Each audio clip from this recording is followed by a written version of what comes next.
आज का भारत न सिर्फ अपनी सीमाओं को सशक्त कर रहा है, बल्कि देश के दुश्मनों को उनके घर में घुसकर जवाब भी देता है। साथियों, आज ही पुलवामा हमले की बरसी है। मैं इस हमले में जान गंवाने वाले मां भारती के वीर सपूतों को नमन करता हूं।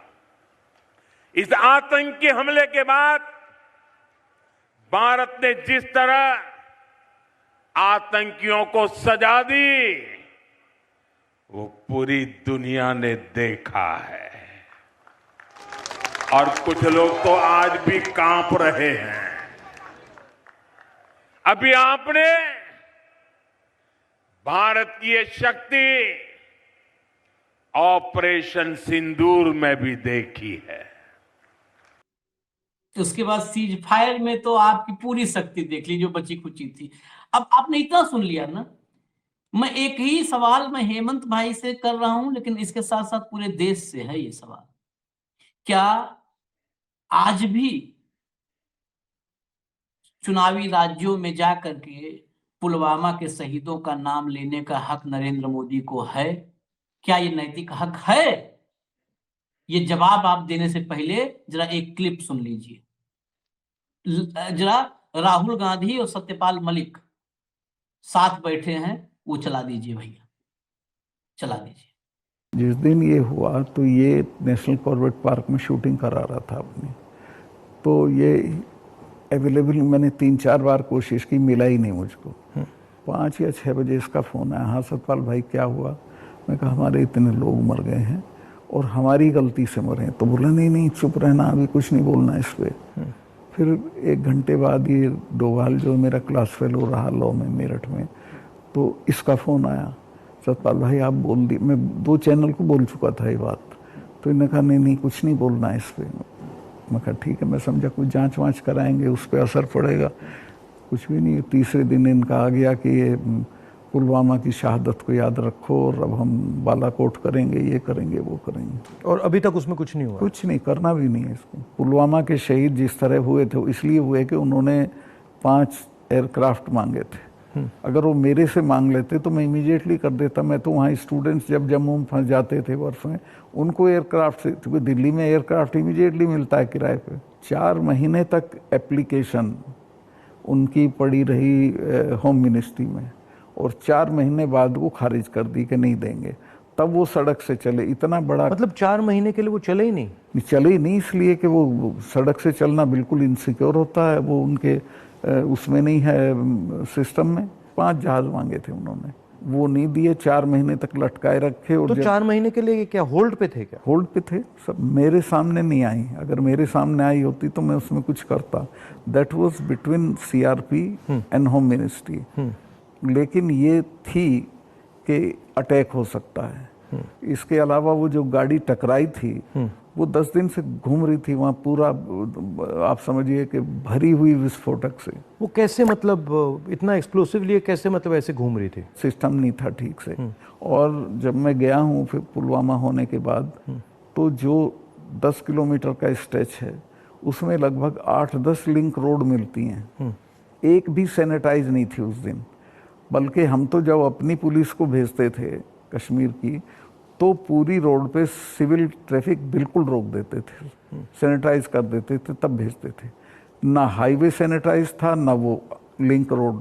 और लिंक रोड जहाँ हाईवे में मिलती है वहाँ रिवाज ये है कि वहाँ एक जिप्सी खड़ी होनी चाहिए जो उसे रोक दे कि नहीं भाई ये काफिला चला जाए सीआरपी का, तब जाना। ब्लॉक कर कुछ नहीं था, there was nothing like that. तो जब आप वहाँ गए, जैसे पॉलिटिक्स में हम ऐसी घटनाओं में जाते हैं, तो जब हम कहीं पहले पहुँचते हैं कोई माइंड में कोई फीलिंग आती है, तो इसमें आपकी क्या फीलिंग आई थी जब आप पहली बार वहाँ गए? आप मेरा यकीन करेंगे, आई वॉज इन टीयर्स। और मैंने इसको फ़ोन किया, मुझे नहीं मिला। जब 5 बजे मेरी बात हुई तो मैंने कहा हमारी गलती से हुआ ये। तो बोला नहीं इस पर आपको चुप रहना है। मैं चाहता था कि कुछ सर इसमें कटने चाहिए जिनकी जिम्मेवारी थी। कुछ भी नहीं बट किसी का नहीं कुछ कुछ नहीं हुआ। उसको इलेक्शन के लिए यूज करना चाहते थे कि ये पाकिस्तान ने किया, हमारे जवान मारे और अब हम हराएंगे। भारत जोड़ो यात्रा में हम वहीं से निकले, एक्चुअली साइट से निकले, पुलवामा से। तो मुझे ये लग रहा था कि जो आपने बोला कि ऐसी जगह पे, स्ट्रेटेजिक जगह पे इतना एक्सप्लोसिव कहाँ से आ गया, कैसे आया, वो मेरे दिमाग में क्वेश्चन था। सारा पाकिस्तान से आया था। बट इतना 600-300 किलो। हाँ, ये बॉर्डर तो हमारा पोरस है और ये इतना एक्सप्लोसिव इंडिजिनसली प्रोक्योर करते तो वो बात फैल जाती। ये 10-12 क्विंटल तो आया हुआ था, उसमें से ये गाड़ी पूरी भरी थी एक्सप्लोसिव से।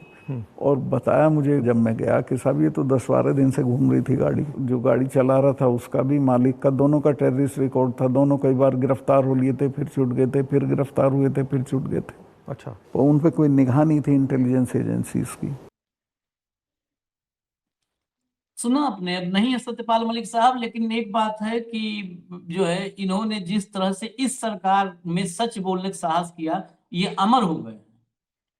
मलिक साहब ने कितनी बातें, जो बार बार आपने सुना होगा कि मैंने उसको फोन किया, 3 बार फोन किया, 4 बार फोन किया, फोटो खिंचवा रहा था जिम कार्बेट में और शूट कर रहा था, फोन उठाया 5 बजे 6 बजे फोन उठाया, सतपाल भाई क्या हुआ, मैंने कहा हमारी गलती से, मैंने तो कहा चुप रहो। ये नरेंद्र मोदी की बात हो गई थी। नरेंद्र मोदी की बात हो गई थी कि ये आज सोचिए, जिस व्यक्ति की पुलवामा में 40 लोगों की शहादत पे जिस व्यक्ति की इतनी इतनी मतलब निचले लेवल की भूमिका थी, उसका उसका रोल वहां पर आप देखेंगे जब, तो इस लेवल का, जहां पर मतलब आदमी को मन में वो होने लगे कि अरे, जो वितृष्णा टाइप में कि अरे यार कैसा आदमी, बताओ 40 लोग के मरने में भी कहा नहीं चुप रहना, अभी नहीं कुछ बोलना। वो आदमी उन 40 लोगों की शहादत पर चुनावी मैदान सेट कर रहा है, चुनावी बिसात बिछा रहा है।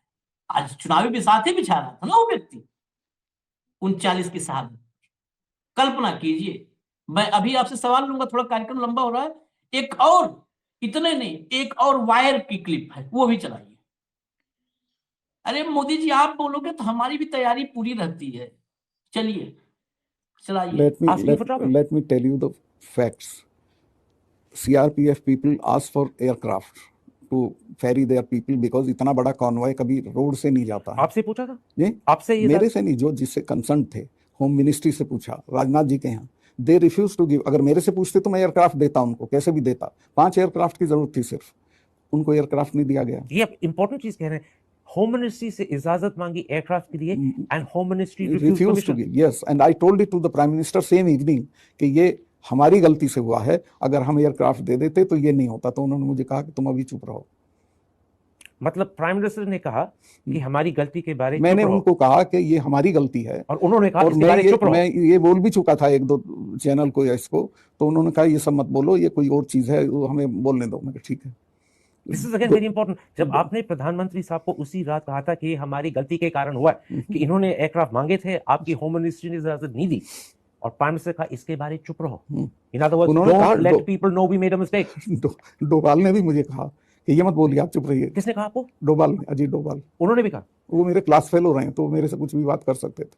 उन्होंने कहा सतपाल भाई ये मत कहो। So what you're saying, मुझे लग गया था, मैं आपसे शेयर कर सकता हूँ, मुझे लग गया था कि अब ये सारा ऑनर्स पाकिस्तान की तरफ जाना है, तो चुप रहिए। मतलब ये एक तरह की सरकार की चालू पॉलिसी थी कि blame Pakistan, exactly, and we will get credit and it will help our election. Exactly. But you said 2 very important things. The prime minister knew because you had told him ये हमारी गलती के कारण हुआ। मुझे बिल्कुल याद है, he was in national Corbett. तभी इवेंट हो गया बढ़िया से, हमने उसका इवेंट का समापन अच्छा कर दिया है। देश के लोग, अगर इस देश के लोग, वो लोग अंधभक्तों को कोई फर्क नहीं पड़ना है, वो जो जागरूक लोग हैं, वो जो भाषणबाजी असम में किए हैं और ये क्लिप दोनों सुन लेंगे, तो उनके आंखों पर से अगर कोई पर्दा हल्का फुल्का होगा तो उतर जाए। हेमंत भाई, और कुछ बचा? अब भी क्या नरेंद्र मोदी को, मेरा वही सवाल जो मैंने कहा था, सब दर्शकों से भी सवाल है, क्या पुलवामा का नाम लेने का भी नैतिक हक है? नहीं आशीष भाई, नैतिक वैतिकता की बात तो आप और मेरे लिए एकेडमिक उसकी बात है, उनको तो हर चीज का हक है। जो प्रधानमंत्री इतने सालों के बाद भी ये ना बता पाए देश को कि पुलवामा का RDX आया कहां से था, मैं तो जो घटनाक्रम हुआ था उसके बाद दिल्ली से जाने वाला पहला पॉलिटिकल लीडर था वहां मौके पे। उसके बाद सतपाल मलिक का मैंने जाके इंटरव्यू भी किया था। उस समय की जो परिस्थितियां थी वो उसमें बिल्कुल साफ था कि ये केवल इंटेलिजेंस फेल्योर नहीं है, ये ऑलराउंड फेल्योर है। 3,500 जवान जम्मू ट्रांजिट कैंप में इकट्ठे हो रखे थे और राजनाथ जो सीना पीटते छाती वहां पे संसद में खड़े होकर राष्ट्रवाद की, उनके मंत्रालय ने उनको जहाज देने से मना कर दिया था, जो कि रेगुलर जहाज था, कुरियर बोलते हैं उसको। तो ये सरकार कंप्लीटली हर मोर्चे पे नाकाम थी, किसी सवाल का जवाब नहीं है। पुलवामा के शहीदों के नाम पे वोट मांग रखे भाई साहब मंच पे खड़ा होकर के चुनाव के दौरान उन्होंने, 2019 याद होगा आपको। तो असम में क्यों नहीं मांगेंगे ये? इनकी तो ये परंपरा है, परिपाटी है। मोदी जी इन बातों से कोई बहुत विचलित नहीं होते, ना आपके सवालों का उनको जवाब देना, ना वो विचलित होते। भारतीय जनता पार्टी इन सब चीजों से ऊपर की चीज है, इसीलिए वो भाजपा है। चलिए इजाजत दीजिए हमें, लेकिन ये ध्यान में रखिएगा, ये शहादत ऐसे ही नहीं जाने देना है। ये राजनेताओं के लिए नहीं शहादत हुई है। और उसी पुलवामा का जिक्र कर रहे हैं, हेमंत भाई तो वहां गए भी थे।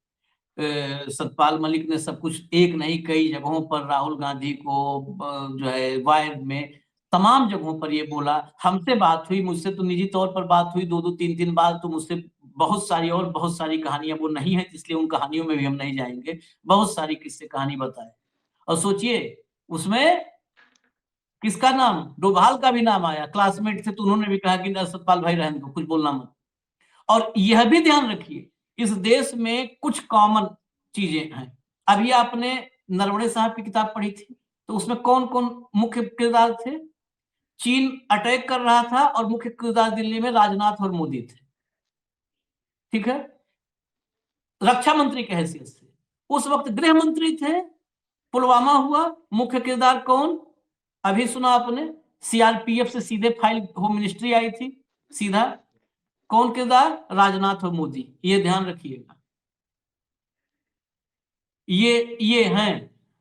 आवाज भारी होने से आदमी भारी नहीं हो जाता है, आवाज भारी होने से। अमिताभ बच्चन की बहुत गंभीर आवाज है, तो ऐसा नहीं है कि अमिताभ बच्चन को परमवीर चक्र मिल जाएगा, मेजर शैतान सिंह से बहादुर हो जाएगा। आवाज भारी, वो राजनाथ सिंह पे आवाज ही भारी है, और एक अकेला सब पर भारी है। दो भारी हैं, और ये दोनों मिलकर के देश पर भारी हैं। अगर ऐसे चला रहे हैं देश को, तो दोनों मिलकर देश पे भारी हैं। इजाजत दीजिए हमें। धन्यवाद हेमंत भाई, बहुत बहुत धन्यवाद। नमस्कार।